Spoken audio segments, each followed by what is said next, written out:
I also think there's this feedback loop in venture where a lot of people want to get into hard to access deals. And I think some of it is this competitive dynamic in our business where winning and getting access to stuff that's hard to get into is different than getting access to stuff that's good. Our friend Rob Go raised the question in one of his pieces, quote, is the best talent irrespective of background actually getting a shot versus the same kind of person getting the shot no matter what? There are very few of our most successful companies in our portfolio that were started by repeat founders who had a big success first. We have some who had other companies before, but in most cases, those companies were not of consequence.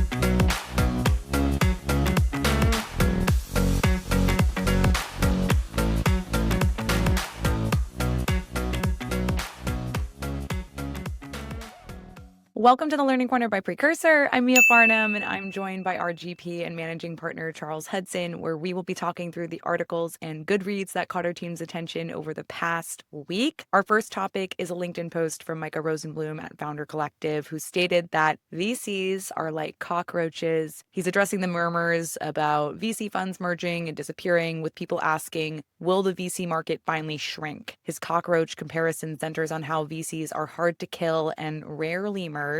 Even funds that shrink over time continue to endure. Part of this resilience stems from venture capital being a people business, which makes combining firms nearly impossible. Additionally, LPs often invest in the individual running the fund as much as the brand itself, so they're essentially signing on to a series of fund investments from the start. He concludes by questioning whether this current cycle will be different, given that multi-stage funds hold so much capital weight and could potentially tip the scales. However, the resilient cockroach nature of VCs might ensure the market remains unchanged. We've talked about the shifting nature of the fund manager market all the time, so wanted to pause and see if you had any new thoughts after reading this one. Yeah, it's funny. I've been a VC off and on since the early 2000s. And when the internet bubble burst, everyone's like, oh, the industry is going to permanently contract. There's going to be far fewer VCs. Firms are going to go out of business. And to be clear, there were firms that disappeared and went out of business. That absolutely happened, but not to the degree that people thought. And the longer I am in this business, a couple things are true. One, once you raise a fund, you have a fee stream that lasts you essentially for the life of that fund. Could be 10 years, could be 12 years, could be 15 years. But you have a fee stream that can keep you in business, even if you're unable to raise your next fund for a really long time, in a way that few other businesses allow you to do. Second, I think the egos involved in this business oftentimes make it difficult to merge firms. And also, I often question, if you have one firm that couldn't raise money or was having challenges and another firm that was having challenges, putting those two firms together is unlikely to produce a new winner. If you have a firm that's doing well and a firm that isn't doing well, the firm that's doing well is like, well, why would I want to acquire the assets of there's no real acqui-hires in venture, maybe occasionally, but not like there are in startups where like, oh, this person has talent. Because in venture, the output of your talent is the decision-making and the companies you get into. And if that's not good, I'm not sure what you're really acquiring. And I think the other thing that's worth remembering is you can have a 3-person venture fund that fails, where each of those people independently goes off and starts his or her own venture firm. So one venture firm that fails can actually create 3 brand new venture firms. So it's not like failure always reduces the number of firms in the industry. Now, look, we have seen some things that look a lot more like acquisitions in venture, which is a new thing, a newish thing. Back in the day, there was the rumor that Clanner Perkins was trying to acquire Social Capital, and in the end, they did get Moon to join them. But that was like a publicized thing. General Catalyst has bought 2 franchises and also brought on Yuri to lead early stage. So I just always ask myself, what are you really getting when you buy a venture firm? You're usually getting some combination of the management fee stream that fund is entitled to in the future, which if you're a big multi-stage fund, that's a drop in the bucket. That doesn't really matter. And you're getting the portfolio. And so, Mia, when things started getting hard for emerging managers in 2022, I had some LPs who came to me and said, hey, do you think you're going to acquire or pick up any of these venture firms that maybe are going to have a hard time raising? I'm like, so let me get this straight. The same firms that you can easily keep in business by giving them money, I'm supposed to see fit to acquire them? Like, that doesn't make any sense to me. So I don't know. It's very hard to end these things, and it's very hard to combine them. And I think the real funny thing to me is that one venture firm can produce N number of net new firms as people peel off and spin out. Well, that's something that I was going to have you run back because I think if you're a founder listening to this podcast and you just heard that blurb of you can have a completely failed venture fund spin out and have three new people raise potentially like oversubscribed new funds. How does that even happen? I think limited partners have a very difficult job in trying to decide who to fund. And sometimes the real answer is you have a relationship with someone. And there are certainly circumstances where there are two or three people who are like in any relationship, they are good people, but they are not good together. And I have seen some venture breakups where the individual partners are good investors with their own strengths as investors, but in a partnership, maybe there was too much bad blood or too many things had happened or something had gone unsaid for too long, where those two people can no longer work together. But that doesn't mean they're not both good investors. And so I think that's the thing that's important. And a lot of like what makes a good investor, I think, is oftentimes LP perception. Sure, if you've returned a ton of money to LPs in DPI, that counts for something.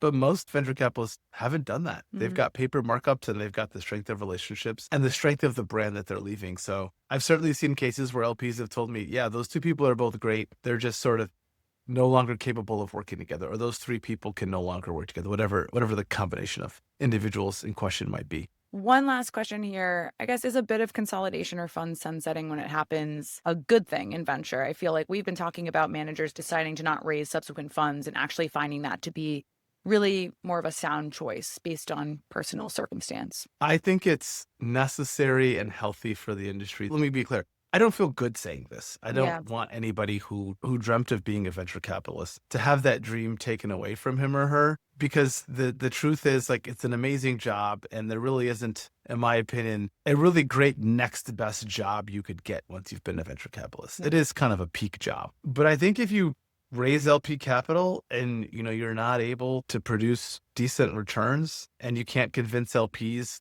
through relationship, charm, insight, or intellect that they should give you another shot, going out of business is probably the right thing. And that capital should go to somebody else who either has an established track record or who deserves a shot at their first time. But I also think because these fund relationships are so long, I'm sympathetic to LPs who are just like, it's really hard to tell somebody no. Now, maybe in a new relationship, it's not as hard. You've been an investor in the fund for 1 or 2 years. And the most, probably the one piece of feedback I remember from when I first got started, I had a really good, really well-placed advisor who'd been a GP for a long time.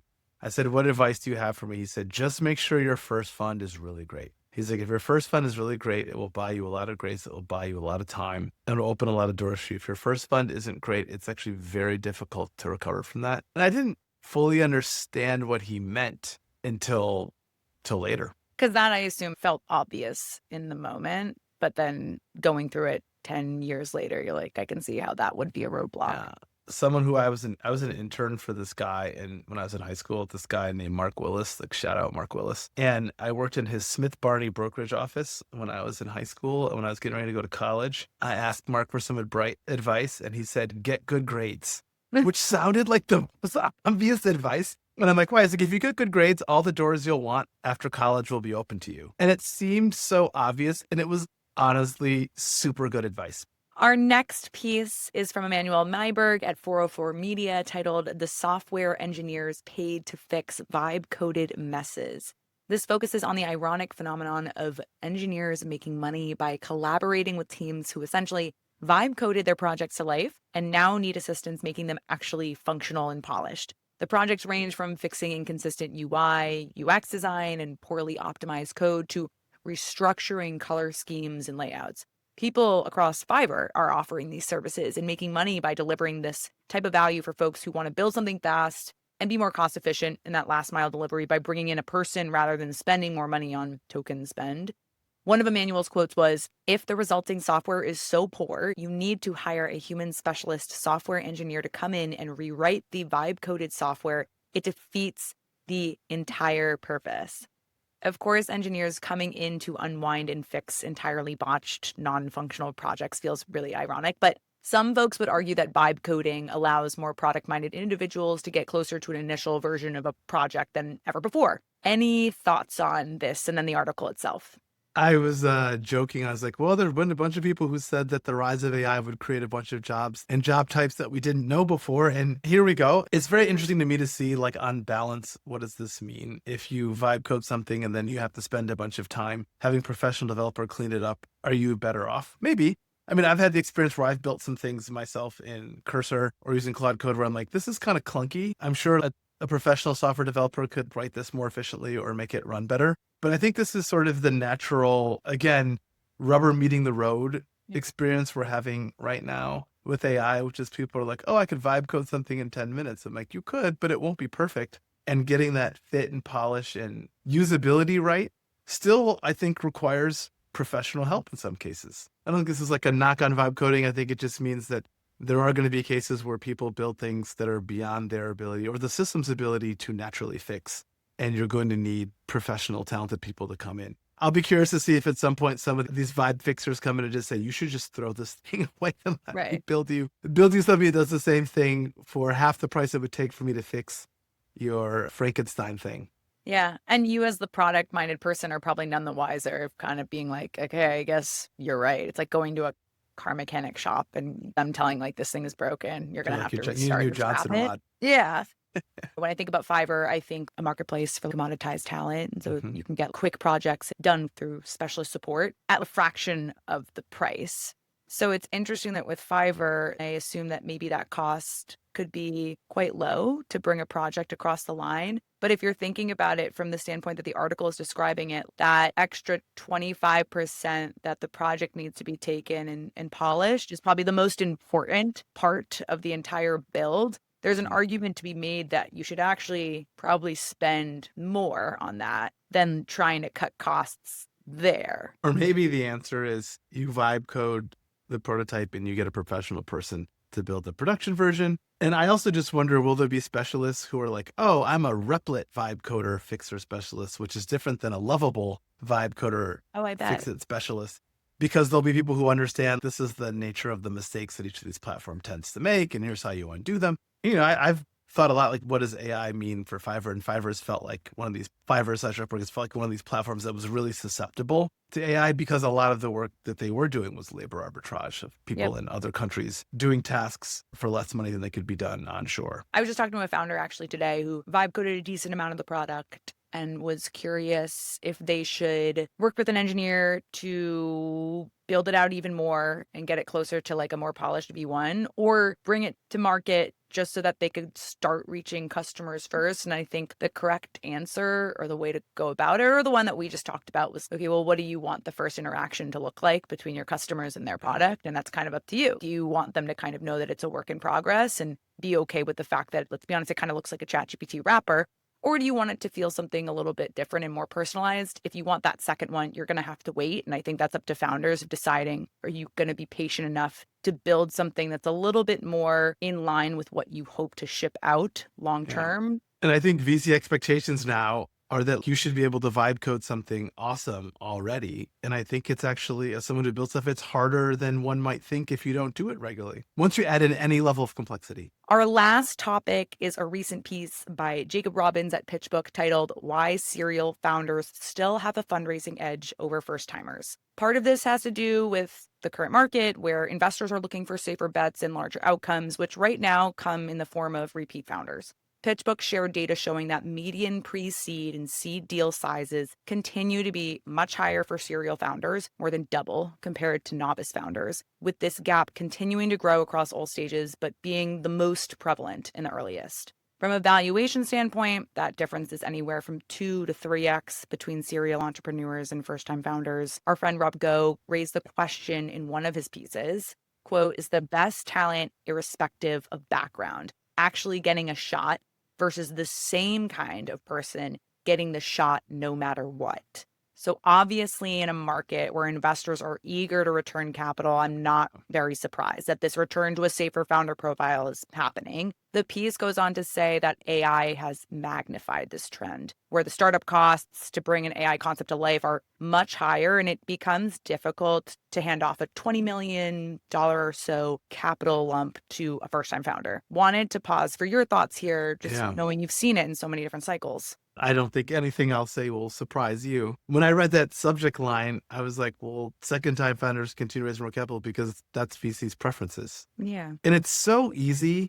And I almost shared this in the Discord. My friend Narayan from Franklin Park had this really interesting LinkedIn post about pedigree. And he's like, well, maybe once upon a time, like pedigree meant something, but how many people have now started companies on the internet in the last 20 years? And what does being a repeat founder, how does it give you pedigree when the pool of people who have that pedigree has become quite so large? Yeah. Versus someone who's left OpenAI, that's a much smaller pedigree pool. And I think I've learned two things. I've talked to a lot of founders who've been angry. They're like, well, VCs have this cynical preference for second time founders because, the memo writes itself if the company doesn't work out, or people from fancy schools or fancy companies. It's easy to justify why you made the investment if it doesn't work out. And I don't think it's just that. As you know me, like working with first time founders is kind of like Groundhog Day.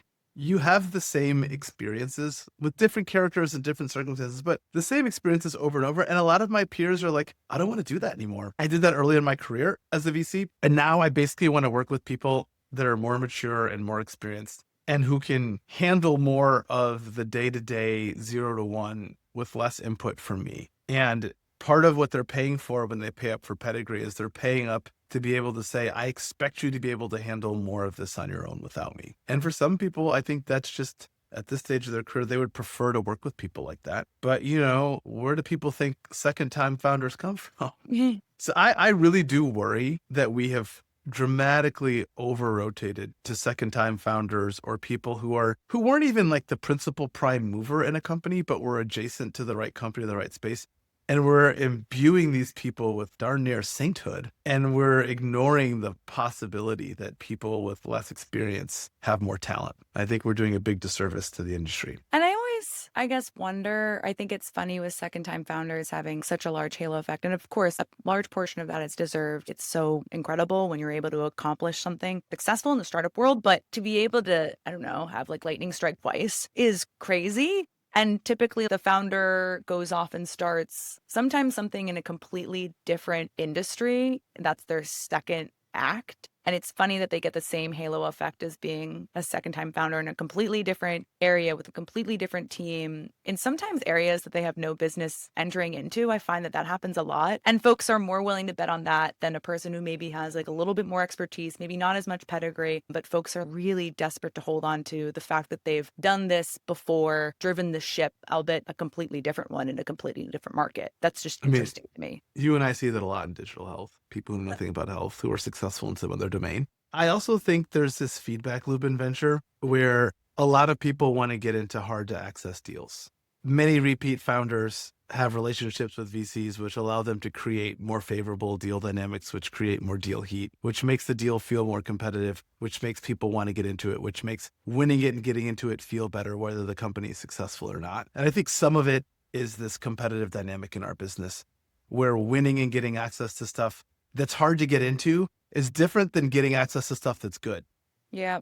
But in the moment, oftentimes the focus is like, ooh, that's competitive and hard to get into. I want to win and get into it, even if it's maybe not a great investment. Yeah. So much of it is just outward signaling of what looks good to other people. But I would say, I don't know, looking at our own portfolio, how many of our best bets from our earlier funds are from repeat versus first-time founders? There are very few of our most successful companies in our portfolio that were started by repeat founders who had a big success first. We have some who had other companies before, but in most cases, those companies were not of consequence. I guess that's actually a good question. How do you weigh a second-time founder who maybe their first act wasn't successful at all? How do you approach that and stand them up next to a first-time founder? I think the big thing I'm always trying to figure out is what did that now second-time founder whose first company wasn't super successful, what did they learn or take away from that experience? And I tend to judge them by a higher standard. I expect them to know, assuming they raised venture for the last thing, I expect them to be more knowledgeable about fundraising. I expect them to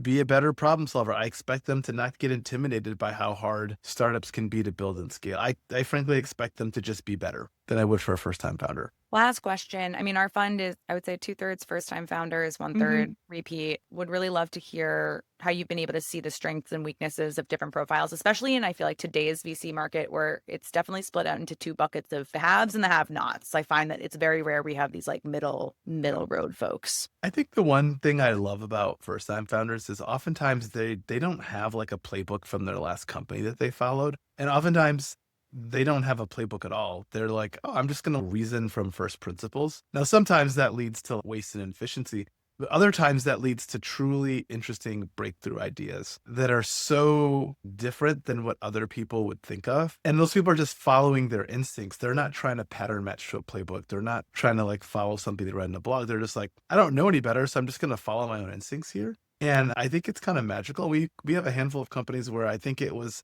the lack of playbooks and the lack of sort of knowledge of what to do. I can honestly say the same thing is true of emerging managers starting their own funds. I've met some people who are really good investors precisely because they simply hadn't been indoctrinated into the things that other people have. And they have different beliefs about what good looks like and where to find companies and how to work with people. And so I think this is why like every industry needs newcomer outsiders, because they just bring a different perspective. Well, we are all out of time today. Thank you, Charles, for stopping in. Thank you to our folks for stopping and listening. Please like and subscribe, and we will talk with you all next week. Thank you. Bye. See ya.